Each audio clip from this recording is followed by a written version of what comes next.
उत्तर प्रदेश की राजनीति के जाने माने चेहरे और बहुजन समाज पार्टी से इकलौते विधायक उमाशंकर सिंह हमारे साथ बातचीत के लिए मौजूद हैं। बात करते हैं उनसे। सर, अखिलेश यादव ने एक बड़ा आरोप लगाया है आपकी पार्टी के ऊपर कि आपकी पार्टी के ticket Bharatiya Janata party final करती है। क्या सच है ये बात? देखिए, अब जो अखिलेश जी की जो धीरे धीरे सारी उनकी कारगुजारी जब बाहर आ रही है, तो अब वो बौखलाहट में इस तरह का बयान दे रहे हैं। हमने तो सवाल उठाया था कि जब भाजपा की सरकार आई तो आदरणीय अखिलेश जी के चाचा श्री राम गोपाल जी, जिस यादव सिंह की केस में, जिस यादव सिंह ने इतने दिनों तक जेल काटा, उसी केस में उनके परिवार के सगे लोग सेम आरोपित हैं। एक दिन को एक आदमी 1 घंटे के लिए कोई जेल गया? कोई नहीं गया। कौन बी टीम है? आदरणीय अखिलेश जी जब सीएम थे, उनके कार्यकाल के कराए गए कार्यों को जब भाजपा की सरकार आई तो सारे कार्यों को रजिस्टर्ड की, सब पे जांच की घोषणा किया, सब पे कही कि करप्शन हुआ है। 6 साल बीत गया, कितने जांच हुए और कौन करप्शन क्लियर किया गया? मैंने इसका मतलब कि पूरी तरह से इनका इन्वॉल्वमेंट है और इनकी इन्वॉल्वमेंट की देन है कि उत्तर प्रदेश का माहौल जो खराब होता है रह करके समय समय पे, हिंदू मुस्लिम जो होता है, यह दोनों लोगों की आपसी सामंजस्य का खेल है। इसलिए कि अगर ऐसा उपद्रव और ऐसा खेल नहीं करेंगे लोग, तो इनका भी समाजवादी पार्टी को लगता है कि जब माइनॉरिटी को खौफ दिखाते हैं भाजपा का, और भाजपा का खौफ दिखा करके माइनॉरिटी को अपने पक्ष में कराते हैं, इसके लिए दंगा लोग सुनियोजित कराते हैं लोग इनके। आप बताइए भाई, माहौल खराब करने का अगर नहीं था तो श्री स्वामी प्रसाद मौर्य जी को इस तरह का बयान देने की क्या जरूरत था? इसके उदाहरण बता रहा हूँ, इसी तरह के लोग बयान। समाजवादी पार्टी दंगा कराना चाहती है स्वामी प्रसाद मौर्य के जरिए, आप ये कहना चाह रहे हैं? नहीं, दंगा नहीं कराना चाहती। जो वो कह रहे हैं कि बीएसपी पे जो बार बार आरोप लगाते हैं कि बीएसपी भारतीय जनता पार्टी की बी टीम है, मैं आपसे कहना चाहता हूं कि भारतीय जनता पार्टी की बी टीम अगर है तो कोई समाजवादी पार्टी है। सारे प्रोग्राम भारतीय जनता पार्टी के यहाँ से स्क्रिप्ट लिखे जाते हैं और उसका एग्जीक्यूट अखिलेश जी करते हैं, कहाँ क्या करना है। इसलिए कि उनको उसका हम देख रहे हैं, सीधा सीधा देख रहे हैं कि भाई आप बताइए, जिस समय समाजवादी पार्टी के बारे में आदरणीय देश के प्रधानमंत्री जी से लेकर के माननीय मुख्यमंत्री जी तक बहुत सारे आरोप लगाए लोग कि ये करप्शन है, वो करप्शन है। कोई तो जांच कुछ भी तो क्लियर नहीं किए लोग, और इवन है कि कोई केस फाइनल हो गए, सब पेंडिंग करके रखे हैं। और उसको एवज में कुछ इन लोगों का है पैक्ट, उनको डर है केवल बसपा से कि कहीं कोई वोट बसपा के साथ पोलराइज ना हो जाए। उनको ये सारा खेला केवल एक माइनॉरिटी के वोट के लिए करते हैं कि माइनॉरिटी का वोट कहीं बीएसपी के साथ पोलराइज हो गया तो फिर बीएसपी तो बहुत आगे निकल जाएगी। और इस बात को माइनॉरिटी समझ लिया है। माइनॉरिटी ने 2022 में उनके साथ जा करके 2022 में उनके साथ खूब ताकत लगा के देख लिया है, और ये माइनॉरिटी समझ गया कि अब जब इनके साथ हम लोग पूरी ताकत लगा के देख लिए, कुछ भी नहीं बचा, और तब भी ये वहाँ तक नहीं पहुँच पाए, तो अब इनके साथ रहने का कोई मतलब नहीं है। इसलिए अब ये बौखलाहट में तरह तरह के इस तरह से अनर्गल आरोप लगा रहे हैं। ये जानना चाह रहे थे कि किस नेता के संपर्क में भारतीय जनता पार्टी के अखिलेश यादव, कि जिनसे साठ गांठ करके बयानबाजियां आप जैसा कह रहे हैं कि होती हैं, तो किस नेता? मोदी जी के संपर्क में है, अमित शाह जी के संपर्क में है, योगी जी के संपर्क में है? इतना बड़ा आरोप आपने लगाया है तो किसके संपर्क में आप मान रहे हैं? भाई, आरोप हम लगाए हैं तो अखिलेश जी जो आरोप हमारे पे लगा रहे हैं कि हमारा टिकट बीजेपी बांटती है, हम बी टीम है, तो अखिलेश जी क्या उसमें बैठते हैं क्या कमेटी में टिकट बांटने के समय? इसी तरह से हम जो अखिलेश जी को देख रहे हैं कि अखिलेश जी के ये सारे मामले रजिस्टर्ड हुए थे, एफआईआर हुए थे, जांच के लिए सरकार ने घोषणा की, कोई जांच नहीं हुआ।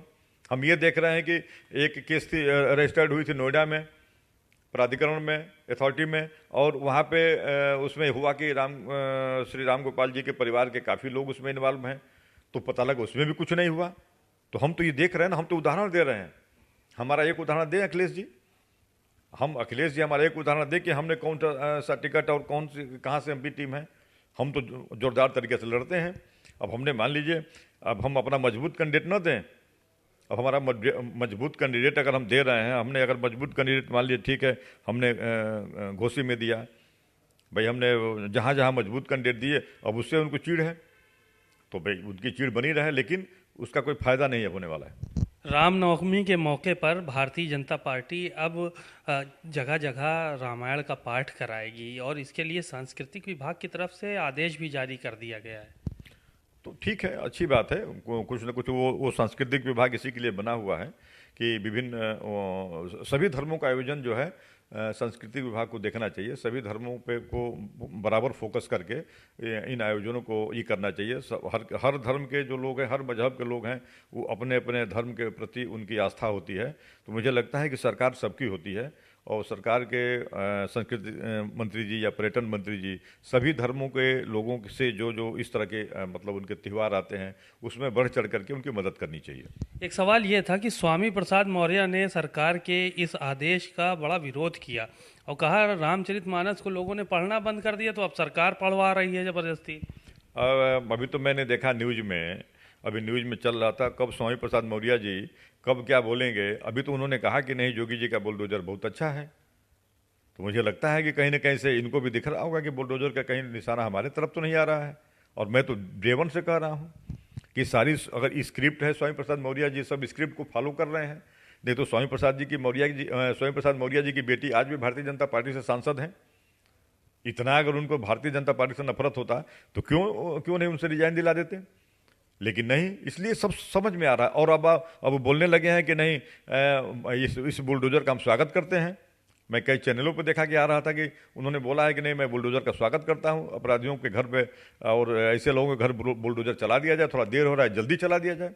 ये सब मिल करके लोग एक काम कर रहे हैं। अब उत्तर प्रदेश की जनता समझ रही है सारी बातों को। निकाय चुनाव को लेकर क्या तैयारियां हैं आप लोगों की? बहुजन समाज पार्टी क्या तैयारी कर रही है और किस तरह से चुनाव जो है लड़ेंगे आप लोग, क्योंकि 2024 के भी चुनाव नज़दीक हैं और इसको सेमीफाइनल माना जा रहा है 2024 के चुनाव का। जी निश्चित रूप से। देखिए, हम लोग डे वन से, अगर माननीय सर्वोच्च उच्च न्यायालय ने जो निकाय चुनाव को स्थगित किया और फिर उन्होंने पिछड़े आयोग से इसका सर्वे कराने के लिए जो सरकार ने निर्देश जारी किया, तो बहुजन समाज पार्टी इन सब समय अवधि में बैठी नहीं है।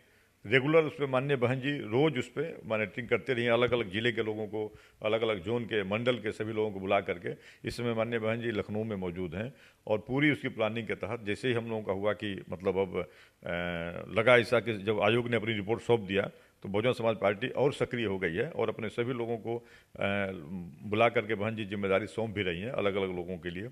और इसलिए क्योंकि निकाय चुनाव को बहुजन समाज पार्टी बहुत दमदारी से लड़ने जा रही है और ऐसा दिख रहा है जिस तरह से बहुजन समाज पार्टी के बैनर तले लड़ने के लिए जो अभ्यर्थी आ रहे हैं, तो निश्चित रूप से वो ग्राउंड पे बहुजन समाज पार्टी का अच्छा परफॉर्म देख रहे होंगे या लगता होगा कि बेहतर करने वाली है, तभी लोग एक एक सीट से 5-5, 7-7, 10-10 लोग दावेदार हैं।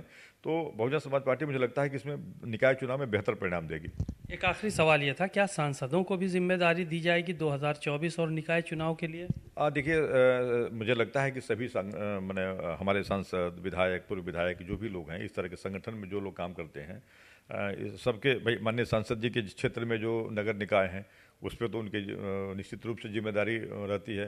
हो सकता है कुछ उनका दायरा और बढ़ा करके प्रभारी बनाया जाए। माननीय बहन जी कुछ इस तरह से विचार हो सकता है करें, लेकिन जिम्मेदारी तो सबकी रहेगी। और माननीय सांसद लोगों को भी अपना लोकसभा का चुनाव भी देखना है, वो भी बहुत जल्दी ही आने वाला है।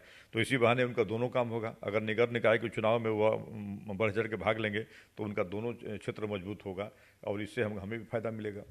बातचीत के लिए शुक्रिया। उमा शंकर जी को सुना आपने, साफ तौर पर उन्होंने कहा कि समाजवादी पार्टी भारतीय जनता पार्टी की बी टीम है। कई जांचों के आदेश, जांचें पूरी नहीं हो पाई, कई उदाहरण भी दिए उन्होंने और साथ ही साथ ये कहा कि हम लोग निकाय चुनाव और 2024 के चुनाव की तैयारियों में पूरी तरह से लगे हुए हैं।